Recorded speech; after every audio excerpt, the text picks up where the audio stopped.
What is going on, everybody? My name is Jay. Me and Mike are back to discuss some more Aidalon Hubworld, or I guess it's the other way around. Hubworld Aidalon. For us, it's just going to be Hubworld. Yeah, I that's right. mentioned this in our Star Wars Unlimited cast or podcast, but we're just going to call it Hubworld. Yeah, so this is going to be a video that is going to be basically, should you back Hubworld Aidalon? And as you can see here, it's only 1 day through, and they're already at 181,000, which is Good. 90% funded. They're almost there. Almost there. And both of their previous campaigns, and we'll talk about this later, both were Earthborn Rangers and then the reprint, were only 100,000 goal, which they far surpassed on both of those. But they moved this one up to 200,000. I don't know how relevant that is. They're definitely funding this in 14 days, but it's succeeding in my opinion. But yeah, we're just gonna go through the Gamefound page and chat about what we think about their product model, their Gamefound page as a whole, their costs, the whole shebang. We're just gonna go through it all. That's and right. Yeah, take our opinions with heavy, take them heavy hearted, because our opinions are what matter, right? That's right. No, we're just kidding. But yeah, let's go ahead and roll through this. Did you have anything else you want to add before we get started? No, I think that's right. Yeah, we're just going to take a look at this, give you our thoughts on the pros and cons of backing this. I think, to preface this, Jay and I have both backed this. Yeah. I don't know if we backed at the same tier, but we can talk about that. We'll just, go through, give our thoughts. There's some things that we definitely think are good ideas and some things that we might think are not as good ideas. So we just wanted to give you our opinions, and then you can make a decision for yourself. So. One thing off the bat is they kickstarted the last two things, right? Did they? Yeah, I think. Okay. I think they did, because I don't have Earthborn Rangers in my Gamefound. Okay. Then projects. It's been so long since I've backed that I don't remember, but you're probably right. I can click on. I think you can click on the Earthborn games. Okay, so the reprint, it looks like the second printing was Gamefound, which hit 3.5 million. That's pretty wild, actually. I didn't realize that it was that successful for them. Second printing, so that's why I'm saying that I feel like the target number is irrelevant, because they had 100K for that one. It's like whatever. Yeah. But yeah, so I didn't back the second printing of Earthborn. I backed the first one, which was on Kickstarter. Same. If I remember correctly. So this will be kind of our first time trying it through Gamefound. And what do you think about their layout here compared to Kickstarter? Do you think they made the right decision of swapping? I feel like Gamefound is really popular for board games and card games right now, so it makes sense to me. I don't honestly, I don't know if there's a huge difference between launching on one platform versus another from a consumer. Yeah, as a backer. Maybe from a marketing perspective, there's more eyeballs on Kickstarter, but right. I don't know. I'm not sure. Yeah. Yeah, I know that there were some scandals around Kickstarter, or some things that people didn't like about Kickstarter a few years ago, but I don't know if those are still relevant today. I'm not up on all that information, but I guess I think one thing that's different. Maybe Gamefound takes a smaller cut. Yeah, I think Gamefound takes a smaller cut, and I think that they have a built-in pledge manager thing. So a lot of the Kickstarter stuff has to use these pledge manager companies, and they shouldn't have to do that through Gamefound, as far as I understand. Yeah, okay, that makes sense. It's super clean and easy to back stuff through Gamefound, so I think it makes sense. All right, well let's look at how they're pitching this game. So we got Hubworld Aidalon, or Aidalon, I still don't know how to pronounce it right, is a non-collectible competitive card game of daring, espionage, deduction, and suspense for 2 to 4 players. I think that is largely an apt description. But I guess, I don't know, we'll talk about this later. I kind of feel like positioning it as a competitive card game makes you feel like there should be official organized play, and we'll talk about this later, but there are not plans as far as we know for centralized organized play. So Yeah, I think I agree with that. One, there's so many connotations that come up when you say competitive card game, right? yep. And based on what we've heard, this doesn't have any of that attached to it. Mm-hmm. And if their reasoning is like it's a competitive card game because it's either one-on-one or like free for all, kind of like a commander or something, that doesn't make it a competitive card game or a Yeah, it's competitive like you don't game. need to say competitive. It's like if it's a cooperative card game, you need to say it is cooperative for people to understand what the product is. But Right. if you just say card game, then I feel like people assume it's a head-to-head card game. Right. But when you do say competitive card game, it makes it feel like a tournament game. Right. And from what we know, this is not intended to be that. Yeah. And people will see this and think that it's going like I'm not backing another TCG or another Right. LCG or whatever competitive sure. LCG.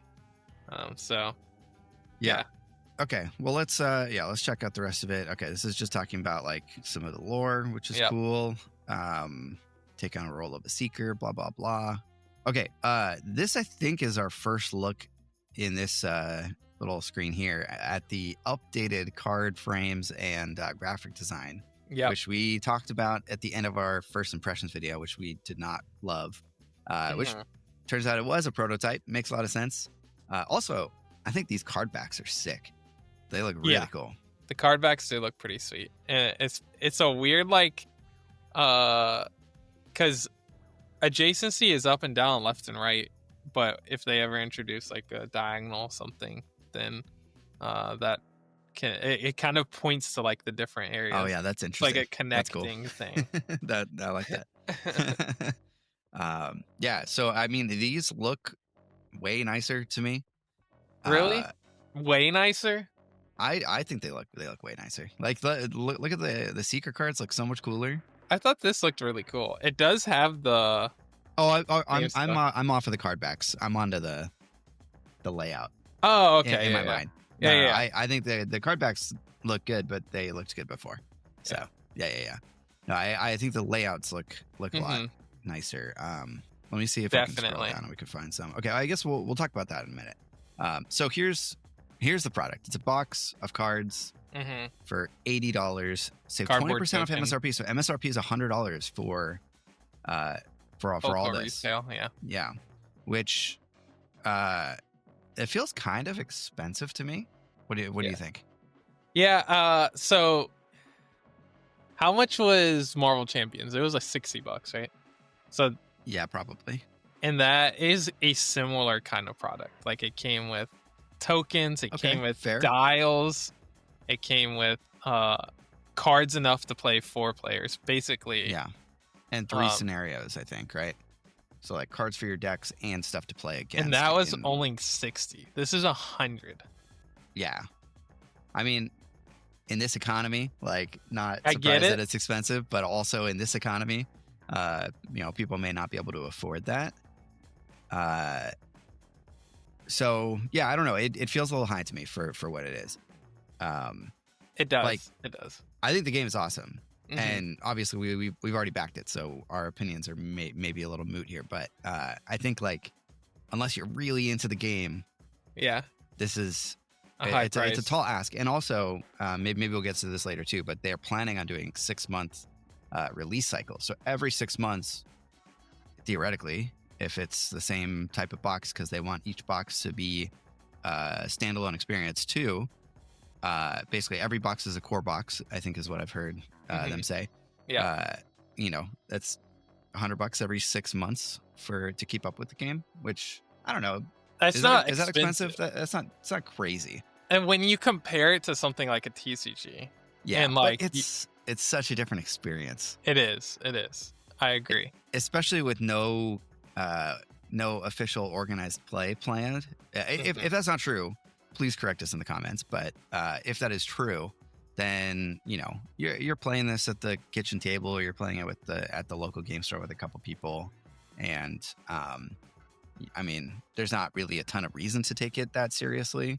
Mhm. So maybe it is a case where it's just like, okay, this box looks interesting to me. I'll add these cards to my collection and go from there. I'm not sure. It seems like a lot to keep up with, and like you have to be playing this a lot for you to want new content every 6 months at $100, I think. Yeah, so there's a lot to bake into this. So we could dive into all of it now and talk about the price. I don't know. I don't remember how the page is laid out, but there's two other things. One, it supports draft for 4 players out Which of the is box, really cool. Yeah. which I think is a really neat concept, and provides a decent amount of value. 2, they sustainably create these games and they print them within country. Usually, at least that's how Earthborn Rangers was. They produced locally to like all the different countries. So Okay, interesting. we don't have to worry about like tariffs hitting it or shipping costs and all that stuff. I thought those were printed in Germany, and that part of the delay was like, because to be clear, like the second printing of Earthborn has been delayed like a million times, I think. That stinks. I didn't follow the Earthborn Rangers like updates closely, but I remember at the beginning the plan was to locally print these. Now, if that happened, maybe I don't know. It may not have happened. It's very possible, but they do sustainably create these games, which definitely ups the cost. And I don't know if we put this. No, we don't have this, but straight from Andrew Garfield somewhere. Not Andrew Navarro, and thinking about Spider-Man, Marvel Champions. He said that they priced it in such a way also that it's not going to just like break even, but they're going to be able to, pay themselves normal salaries, so that they can continue working full time on this, and then keep it going every 6 months. Now, they also mentioned, this is not part of price, but that future sets won't be on Gamefound, supposedly. Oh, interesting. Okay. Like each future set will just go straight to retail. And maybe this upfront cost goes towards being able to start development on the next one without needing the money right away. Mm-hmm. I don't know if that's true, but it feels like that could be a good reason for like the upfront cost to be a little bit more expensive. Sure. So that they don't have to do crowdfunding. But all that into account, it still is rather expensive. This is just like the base set. This isn't with the playmat. This isn't with the special tokens. Yeah, right. This is just, cardboard cards and cardboard tokens. And I think it was, I guess, I don't know. Yeah, here we go. So here's what exactly you get in the box. So 88 moment cards, 88 sources, 88 obstacles, 24 agents, and 8 seekers. So I don't want to do the math on that, but it's like, I don't know, 350 cards or something like that. And it feels like it's basically enough for 4 decks if you play different colors. Right. Yeah. And there's, I think you're allowed to have 2 of each of these types of cards in your decks. So presumably it would be like 44 unique cards at 2 copies each. For these. So, but I think it is enough to make 4 decks technically, right? So that's because there's 24 agents. Nice. Each one needs 6. There's 8 secret cards, so you can do a couple extra. Honestly, like if you are playing this with a group of friends, like maybe the move is just like split one box and have like completely unique decks across your box, and then the price becomes a lot more reasonable, and also that sounds like a really fun experience, especially for something that like they say it's competitive but like isn't a tournament game. That sounds fun. That is maybe a good way to think about it. Totally. Okay, let's go through here. Okay, so just showing off the all the different card different types here. Of cards, The started off look number really one. cool. Yeah, the seeker layout looks really sick. Yeah, I like the new. I know it's not great, but the font they use for the numbers, it's better than what they had. Yeah. There's still some weird stuff with it. Yeah, they're a little too tall. They're like at a glance, it's not super readable to me. But there's another one that I'll bring up that we have seen that is like really bad, but we'll mention it.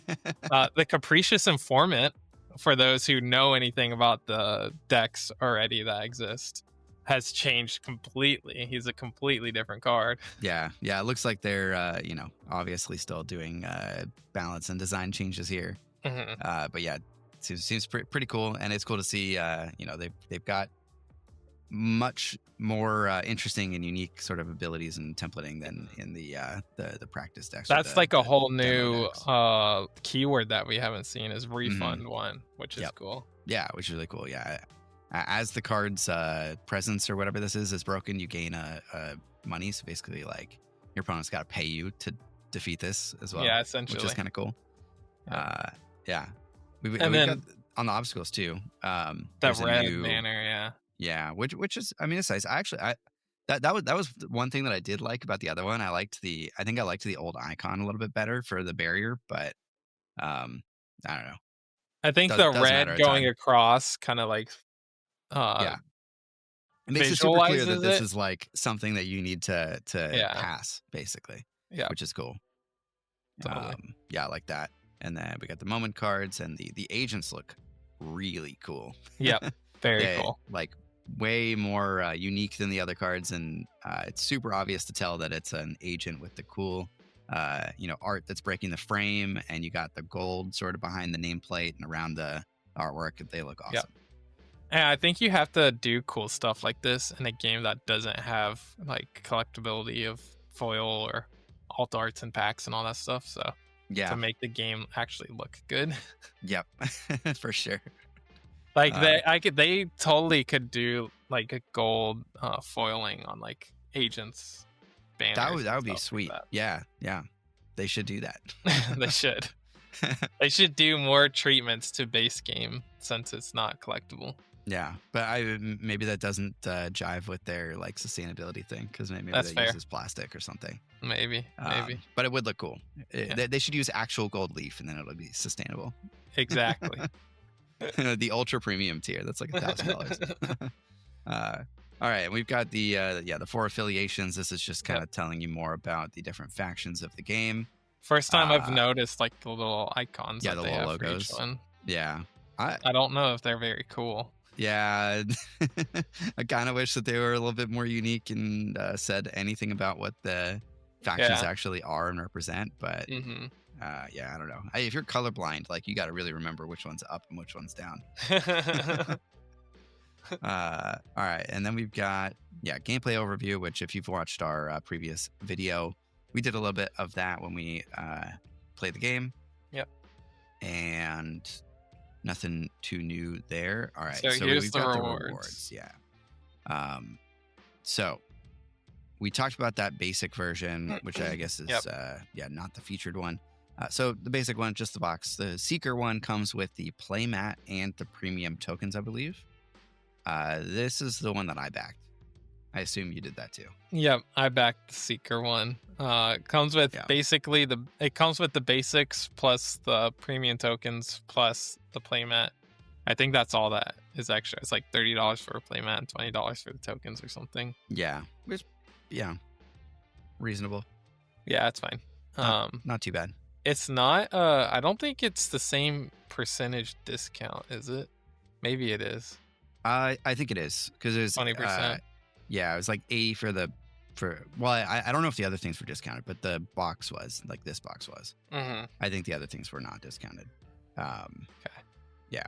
And then I had originally went for this because I didn't realize that this tier existed, and I was like, I don't really need the lore book.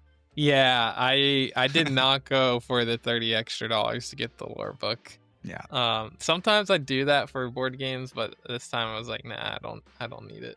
Yeah, I mean that can be cool if you're really interested in the lore of this game. Like, that's a cool item to have. But I didn't feel like I needed it for this one. And then we've got the competitor, which is very expensive. Everything but it you just need. doubles the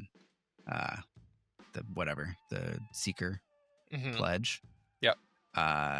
Yep. And then the agent, which is like a 4-player basically version. If you want 4 copies of every single thing, and you want to be able to, I don't know, have people over at your house and build decks with your best cards, copy and paste it across all of your decks, and you'd get this. but it's pricey. It's pricey. We have Yeah, it's 17 really people that pledged this one. it feels 260 for the 2 Yeah. that's really expensive. Yeah, it seems expensive. Like I think framing it as like you don't actually need this, you need Mhm. just this for 2 people to play is much more why just this for 2 people to play really is like much more attractive of a proposition than this, because that, I don't know, once you get into like the $200+ range, like you're competing with those like massive, like, you know, you get 100 miniatures in your game box and all Yeah. that craziness. So One option you do have is you could do like the Seeker pledge, and then you can add on a base pledge, which yeah, is you just add on the 80, basics. Yeah, and it's and like you only get one in that. 210, right? 210 Yeah. compared to 260. That still That's seems still kinda really pricey. expensive. Yeah. But you That's would like- have to do that if you want to draft for 8 people, Yes. which I Yeah. don't know if you would ever do that, but Yeah. I like don't if know you either. ever wanted to do an 8-person draft, like a normal Magic draft or something, you would need to have 2 boxes. That's true. That's true. I mean, it's like 2 booster boxes of a TCG basically, in terms of price, maybe a little bit more. Yeah. So, and then, you know, we got the add-ons, which basically you can like add any of the. What mat color did you Things. pick? I think I just picked the basic one. I did purple. Okay, nice. I almost picked this light blue, but I was like, I don't know, like they each align with a faction. I was like, I don't know which faction I like best yet. So I played it safe. I just like purple, so I grabbed the purple one. I think that's a good way to pick. I figured like the base one would also be like easily attainable at retail, so I'm really curious what this is, the retailer pledge. I'm guessing you can. It's just like a way Like for cost the retailer $5. Like why does to be able to get it. Hmm. Can you click Yeah, on I it? can Does it click on say it. anything? Okay, here we go. Choosing this add-on will give you access to resource-specific pricing in the Pledge Manager. Ah, okay. Gotcha. Interesting. Okay, so the credit goes towards your order, basically, and you get cheaper pricing. Yeah, you probably have to go through some form of Yeah, verification. yeah. Makes sense. That's cool, though, that they offer that. Mhm. All right, so, yeah, we know how the game works. They did okay. update the print version of the decks with the new templates, which is cool. That is cool. But the If we get more free copies from Team Covenant, are they going to be the new version? I have no idea. Probably not.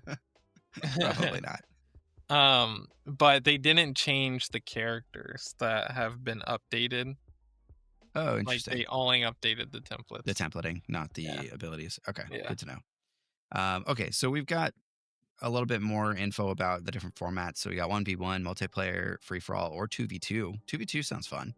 Yeah. It's basically like your teammates sit across, so it's like each team goes like it alternates team. Oh, that's cool. Okay. Yeah, so deck construction. I thought this was really cool. So Yeah. basically it's a 30-card deck plus 6 agents in your Seeker. I think. I could be wrong. Maybe it's 37 cards plus 6 agents and your Seeker. This is not entirely clear because it says 37 total cards and these are cards. So I don't know. But I thought the deck building was really cool. So each agent belongs to a color. Yeah. And each card has icons, like pips at the bottom. Yep. That match the agents. So like, for example, this card, Transit Station, has 2 green ones, which means that you need 2 green agents in your deck. Yep. I think that's such a cool way to balance deck building. And, it is a really interesting concept. I agree. It just seems so fun. Like it makes me want to build decks because it just feels super open, but also like just restrictive enough to make it interesting. Basically, if it was entirely open, I don't think that's fun. I don't think that's interesting. If it's way too, you could only play one color, you could only play 2 colors. I don't like that either. I like having some agency in terms of like how I construct it and have to work around those rules. So I think that's really cool. It feels very like a very similar concept from Star Wars Unlimited, where like you get pips from your leader plus your base, Mm-hmm. and then like you can play double pip cards if you're using a monocolor deck. Yep. It's kind of a similar concept. One thing that I worry about here is the balance of this, right? So like they're only printing so many cards. Yeah. So it's like how many cards, how long is it going to be before it's viable to play a monocolored deck that has 6 pips cards? Like they can't print more than like 1 6-pip card per color, right? They're only printing so many cards. Yeah, very true. Sorry about the dog barking. It's okay. But yeah. Like I think maybe I can shift to this now. But we've got this Discord message, I think, from Andrew Navarro saying you'll see in one of our upcoming playcasts. He played a mono green deck with a ridiculous 6-pip card in it. So they're printing cards that are meant for that like monocolored deck. Yeah. Strategy, which seems awesome, and those cards are probably ridiculous. Yeah, they have to be ridiculous in my opinion. Yeah. Especially considering like if there's only 1 6-pip card of each color in a set, like you might not even see that card. So it's like the risk of running a monocolored deck like that is like what is the real risk though, I guess is the next question, which is like how bad is it, or I guess how much does it disadvantage you to only play one color seeker or agents, like to only play green agents? Like what are you giving up to do that? Playing like the best card of every color. Right. Yeah, I guess that's true. You know this. Yeah. It's just fundamental fundamental deck building card game stuff. Yep. All right. So let's get into draft play. Yeah. Which is sweet. So the box, every box now into the future is designed to be a draftable cube for up to 4 players. So that is really cool, really awesome. I love drafting. If you got 4 people and this box, you're good to go, which is pretty sweet. Mm-hmm. Yeah, that's really cool. I'm reading it now. Each box supports up to an additional 4 players. So if you'd like to play a 8, 12, or even 6-player draft, you need to have only have the correct number of sets on hand to do so. Okay, yeah. So if you want 8, you need 2 of these boxes, basically. Yeah, that's what I was saying earlier. Yeah. Okay. Yeah, I mean, that's really cool. I think it's a great way to incorporate what people like out of card games without being able to like go to your game store and buy packs.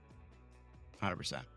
So I honestly, like, people will probably buy an additional box just to have it as a draft box so that you don't have to break down your decks and all that stuff. Oh yeah, that's a good point. But then that's like a lot of money. So yeah, that kind of stinks. Well, I imagine there'll be some people who only draft this, and that's just how they engage with the game. Maybe, which yeah. I think is totally valid. Like that sounds fun to me as a person who, I mean, number one, like they don't plan on having official organized play, which we've already talked about. So it's like, why, grind and refine my deck to perfection when I could just have fun and draft every time. Yep. And totally. still engage it with the gameplay. I don't know. Maybe that's just the type of player that I am, but that sounds more fun to me. Yeah. So yep, media, we're not up there yet, unfortunately. we'll make it one day. We're too trash. So here's the sustainability stuff. Yep. Okay. Cool.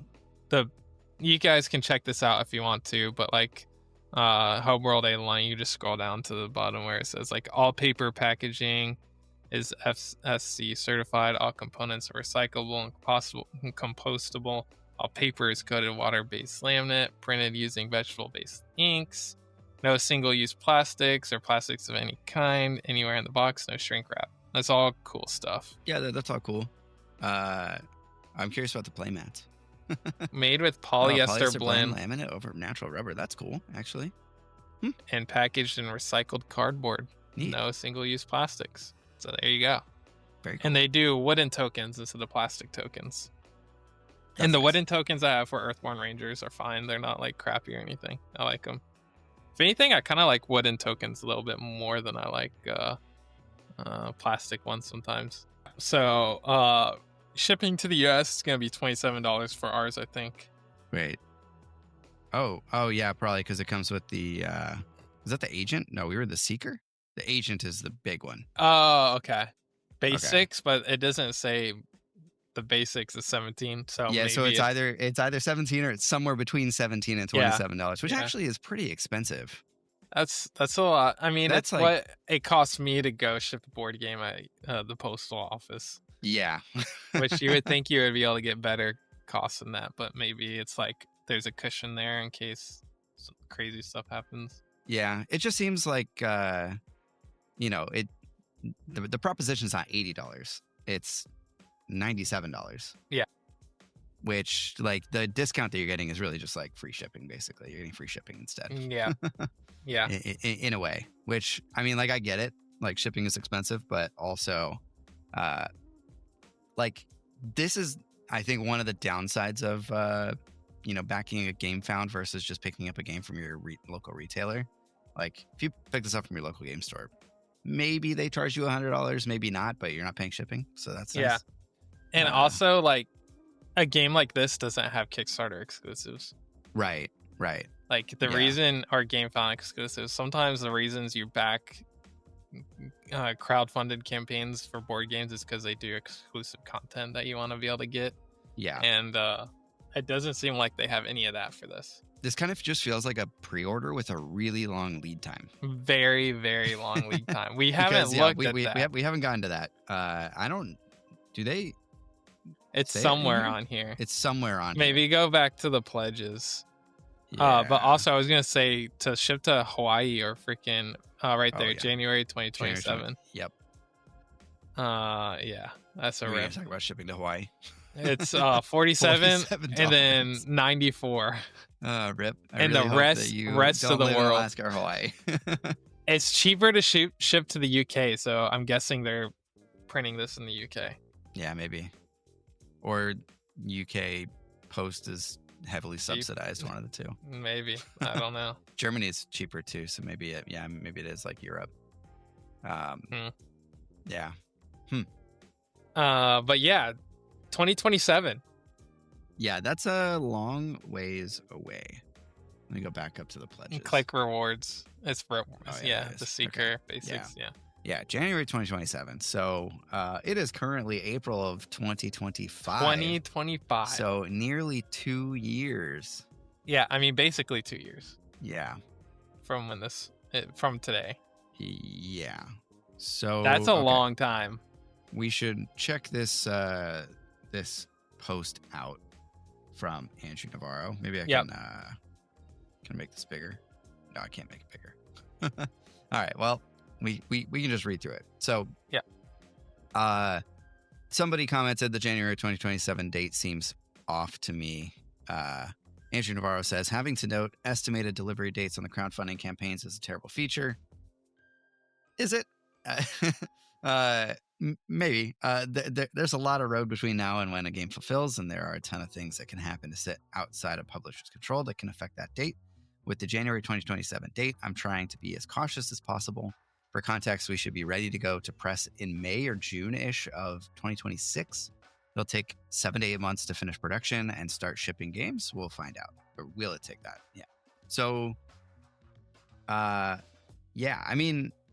All right, so first of all, they're not even ready to press print until May or June. Yeah, until like 13, 14 months.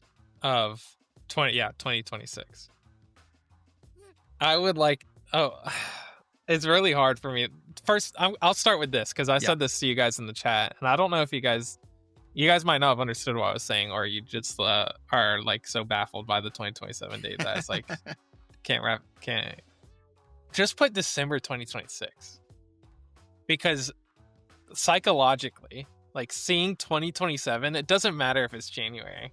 It's like seeing the numbers 2027 is like, holy crap, I had to wait so long. Yeah. Like, what is 1 month difference going to make? Like, put December 2026 just so people just to can't have a 2026 release date. Exactly. Yeah. Like, I don't see any reason you would put January 2027 and not just put 2026. Maybe they just have PTSD from the second printing of Earthborn Rangers. Sure, and they're but just trying like, to be giga like, you know, under promise, over deliver. still, Yeah, that, I mean, it's a really long time. It's a really long time.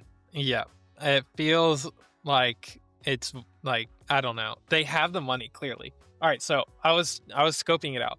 This is actually super interesting to me. Their Kickstarter for Earthborn Rangers raised $450,000. Okay. But their second printing was $3,600,000. Yeah, that's pretty wild. Like, I mean, that. like, how does that even work? I don't do you they got like a really big good like video that Shut Up and Sit Down posted about the game. And so I think that like drove a ton of hype to it. Shut Up and Sit Down, yeah. And Maybe. like, I mean, things like that. I mean, the game is really cool. Earthborn Rangers, I've played it a couple times, but like I think it kind of had a moment, and they capitalized on it. Yeah, capitalized on it with that second printing, and that's, I think, you know, why it popped off the way that it did on the Gamefound campaign. And I'm sure they've sold more than that, because I didn't participate in the second printing, but I did purchase the expansion just like directly from Team Covenant. So like the real number is bigger than 3.5 million. Didn't our first Kickstarter come with the expansion? Like, aren't we supposed to still get that? I think I don't know. You might have bought you might have bought Maybe a second copy, because the Maybe I bought it twice. Yeah, it comes with the legacy. It's been about 47 years since I backed that Kickstarter, so it's hilarious. Yeah, I should check. Yeah, I'm looking at the Kickstarter right now, and you could, if you did the all-in, it comes with the. Is it the Legacy of the Ancestors or something? Yeah, Legacy of the Ancestors. Okay, campaign. Maybe that is the expansion. Maybe I bought it twice. We'll find out. But yeah.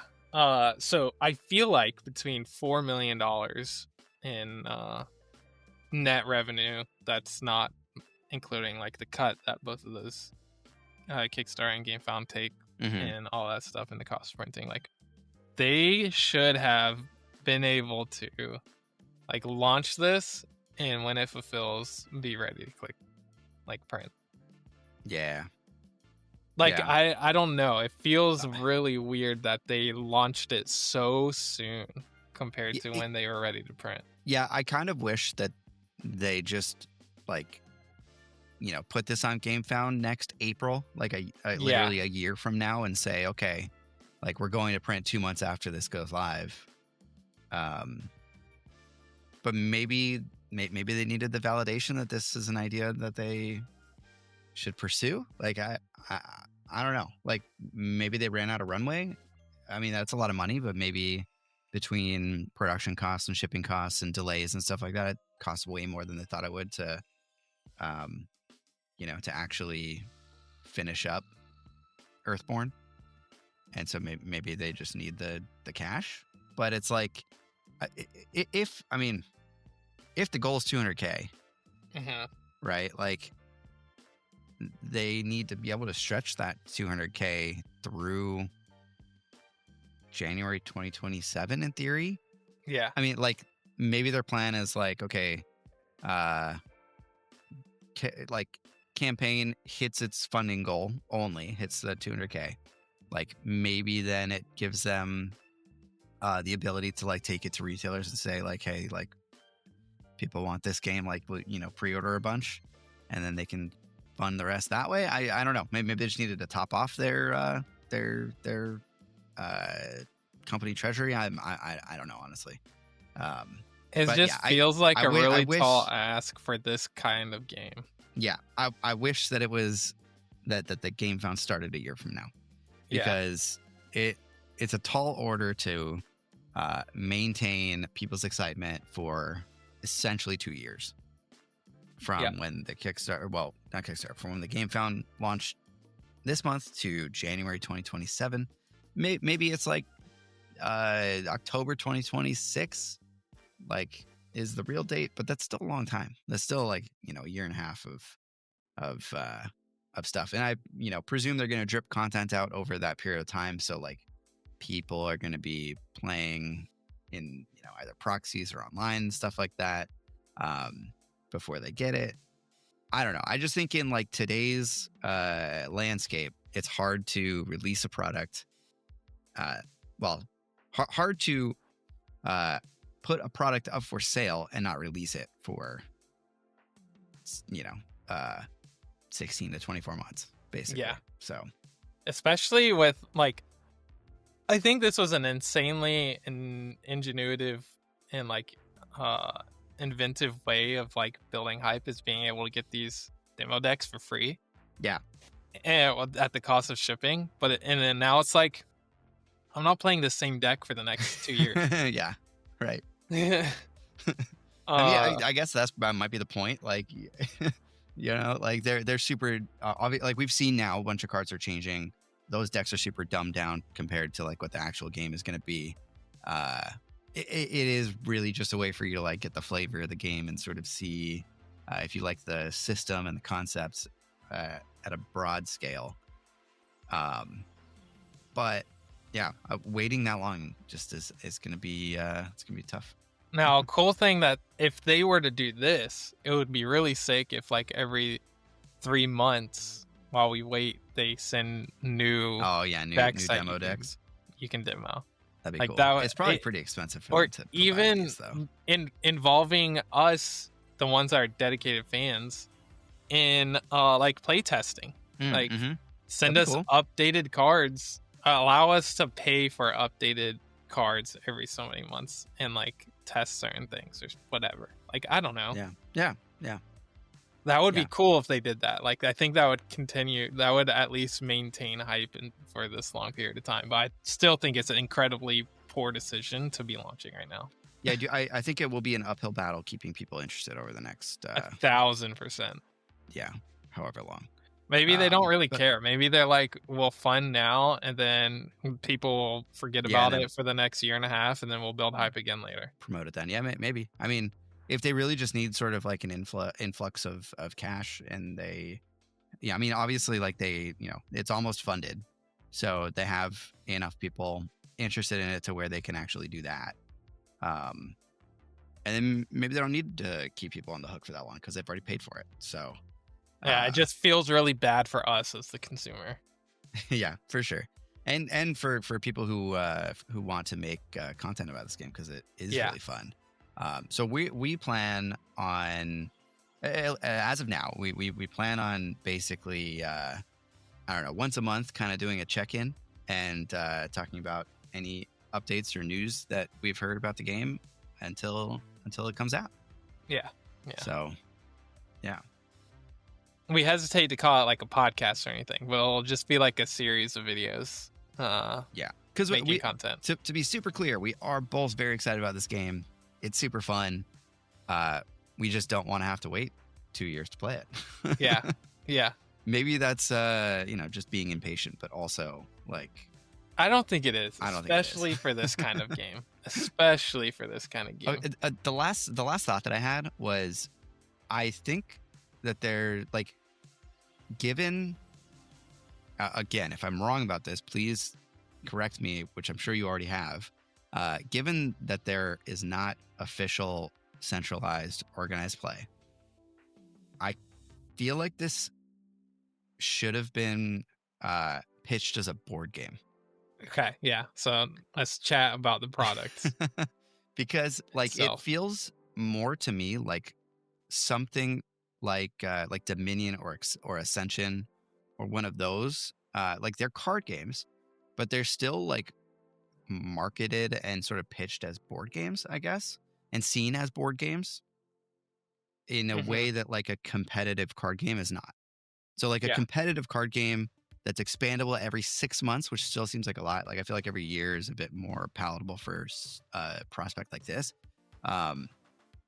It like this is not meant for to play every week at your local game store and get ready for like the big tournaments that are happening, Right. a couple times a year. Like that, it doesn't. If that is not the goal, and if that is not the experience that they want players to have, then I feel like it's a mistake to pitch this as a like competitive card game versus just like, okay, you're paying $80 for like your board game in a box, which like I feel like board gamers wouldn't really blink twice at that. I feel like it basically is a board game. Like the product that they're making here is literally like a Dominion box. Yeah. And plays up to 4 players. But they're saying that it's a expandable card game, competitive card game. But I agree. I think that's like a poor framing of this. Maybe they're wanting to have the card gamers. Maybe that's why they're doing it that way, is they don't want board gamers, or they don't care to like market to the board gamers, and they're trying to market to the card gamers. But I don't think that's a good audience for this. Yeah, because like your average competitive card gamer, like kind of like one competitive card gamer is there for the shiny cardboard, which doesn't exist in this game. One competitive card gamer is there for the tournament scene and the meta game and the proving how good you are at the game against the world. So you're really left with just the people who are interested in the gameplay and who just want to have fun with their friends. I feel like you have a bigger audience of board gamers who would be interested in this than competitive card gamers. On the converse, you take a look at something like Pagan, which I really like. It's not exactly a blockbuster. True. And it's definitely framed more as a board game than it is a competitive card game. That is fair. That one is a weird one for sure. It is really weird. Yeah, it's the fact that it's like asymmetric, and the fact that it's like, I feel like it's kind of hard to get your hands on too. That's a good contrast. That's a good. I don't know if it's a perfect analogy because it is a very strange like product as well. Yeah, it does feel more like a board game though. I agree with that. But if it is though, like we don't know if it's super popular or not, I guess, right? Because people would just play it at their house with their friends. Yeah, that's fair. So, I mean, a lot of people did buy it at Gen Con. I saw tons of people walking around with the mats and stuff. Yeah, same. And that game is trying to do official organized play, right? Yeah, they are. Yeah, that I haven't seen. Feels weird. So they almost have the opposite thing going for them, where they're trying to inject the competitive organized play where maybe it doesn't quite belong. Right. And this game doesn't have like the one thing that feels like it's integral to how they're pitching it. Yeah. Super, it's weird. I think I agree though. Like I don't think that they really nailed the product as a whole to be what it should have been. Yeah, I don't know. I like it though. Like the game is really good. Yeah, the game's great. We have half a leg to stand on because we did back it. So it's like this video has been a decent amount of critique, but at the end of the day, we're still excited for the game. We still want to talk about the game. We still want to play the game. But I think the critique is important too, and especially at this stage when the game is still in development. Super, clearly. super early in development, and they can take whatever feedback players have and incorporate it potentially. I think that's valuable. So yeah, I would say like I can get past the cost. The cost like it's more than what I would want it to be for what it is, but I can get past that. Sure. And I can get past the fact that it's going to be every 6 months. You gotta basically just buy a whole set. I mean, when you take it into consideration, like an LCG back in the day, like you had to buy $15 packs for one cycle for like Arkham Horror was like 6 things. That's, I mean, you add that up, you're paying for the same price, if not more, for an Arkham Horror cycle. of 6 months. So like I get it, but yeah, I can get past that. I can get past the price. It really hurts that it's not releasing until 2027. For sure. That sucks. Yeah, that's unfortunate. They did have an update if we wanted to go through their latest update. I don't remember what all is in it. Let's do it. Give me 2 seconds. Okay. I'm gonna let this dog out now.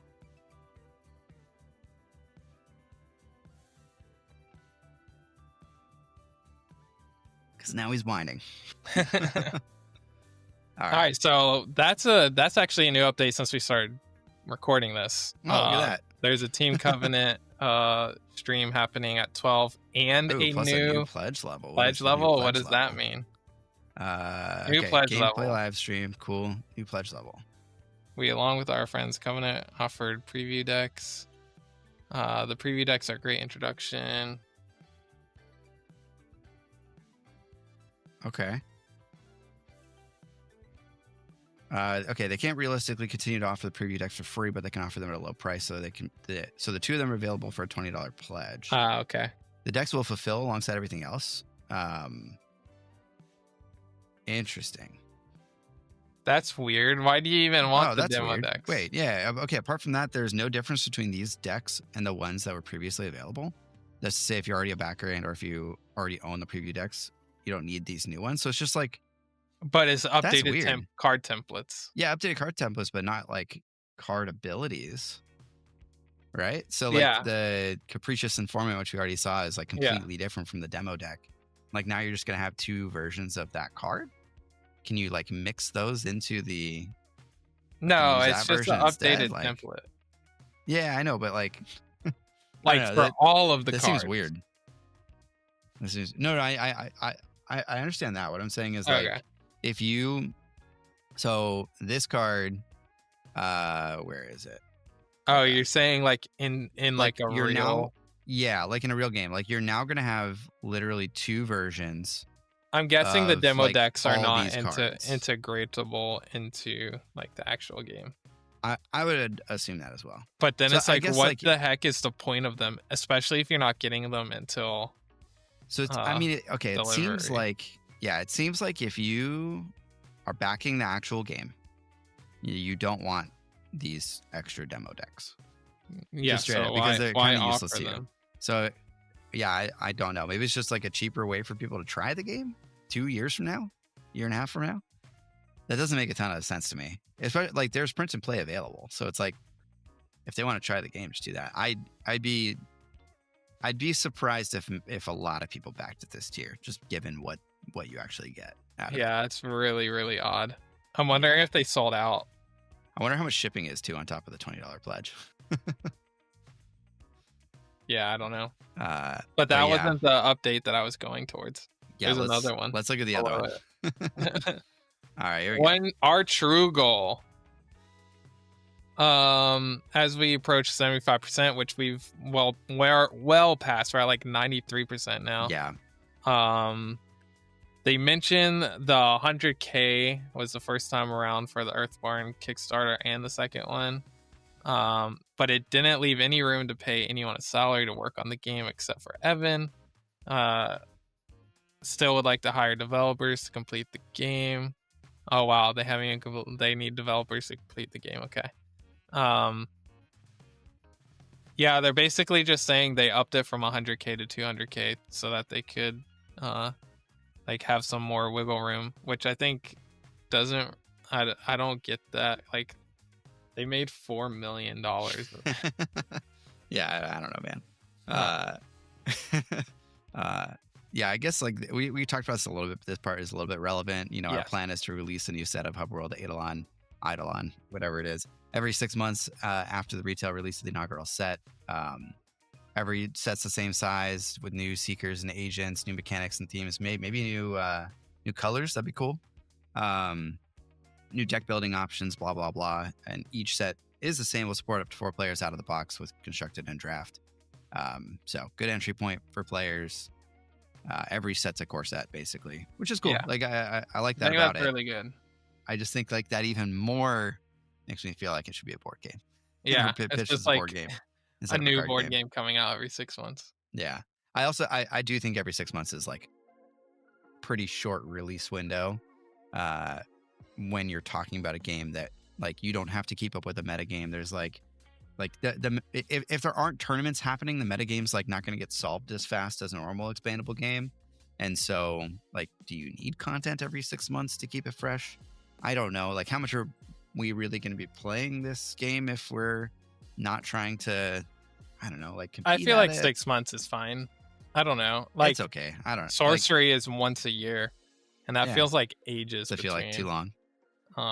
New But set. that's a booster pack game. So like, I feel like that's a different beast. But it's not. It's like this, where there's no official organized play at all. It's like a True. kitchen. It's just like this. It's Kitchen a kitchen table game, like except a different form of getting the cards. New cards sooner, like, you know, I'm not complaining about that necessarily. It's just, I don't know. After like 3 or 4 years, it's gonna feel like a lot. Yeah. Cool. Well, I think that's it for this update anyway. Yeah, I mean, even Nothing since we else too started recording this, they've gone up like 5%. They're literally about they're like right there, huh? about to hit their goal. Yeah. Oh, it went up to 93 and it went back down to 92. Someone refunded their pledge. Cool. Yeah, I think that's all we really got to say. Closing remarks. Awesome game. We really like it, and we're not trying to like duke on it or convince anybody not to back it. I think if you're gonna back it at the level that we backed it. It seems like the best value for like 1 to 4 people. Yeah. If you don't care about the premium stuff, then just back the $80 box. Yep. I think it's very cool that they're doing the sustainability stuff. And I don't mind paying extra for that to be a viable way for them to make this game. I think that's great. It's not a collectible game, so I don't care if the card quality doesn't match that of Magic the Gathering or whatever. You know what I mean? Yeah. Like, it's fine if it's recycled stuff. You really can't even tell, like, on the Earthborn Rangers cards, like, they're still good card stock. Yeah. And you're sleeving these cards probably anyway, so who cares? It's not sustainable. Don't sleeve them. I'm definitely sleeving them. Can I get sustainable card sleeves? Is that a thing? Yeah. You know how they have those? I don't know if they have these in Florida, but in California now they have these grocery bags where you put like your fruits and vegetables in it, and they're like they're compostable now. So they need like that material, like compostable card sleeves. Perfect. Yeah. I would get that. So yeah, I think that's great. It's a bummer it's going to be so long before we get there, but I think it's already very successful. Back up to 93%. Look at that. And I expect by the end of today, it's definitely going to be funded. Yeah, I think it will be. By the time the really video goes fun up, it probably will be. Yeah. And yeah, we've got a couple of gameplay videos posted to the channel already. We're gonna keep talking about this game. At least once a month, we're gonna get back together on this game and kind of go through the updates and talk about what we think about it. If I have one last suggestion for Earthborn games, it is to just change the name of the game to just Hubworld. Yeah. I think Aidalon. Nobody knows how to say it. I think it's a weird Well, what if their second set is Hubworld, a different planet? Oh, it probably would be. It probably would be, wouldn't it? Hubworld. The overall game though should just be called Hubworld, right? Yeah. Like, I think that's the main message. Yeah, I agree. Much cleaner. But cool. Yeah, I think that's it. Yep. Thanks, everybody. If you guys enjoyed watching this and you want to see more Hubworld content, subscribe to the channel. If you don't. And we'll see you guys on the next one. Bye. Bye.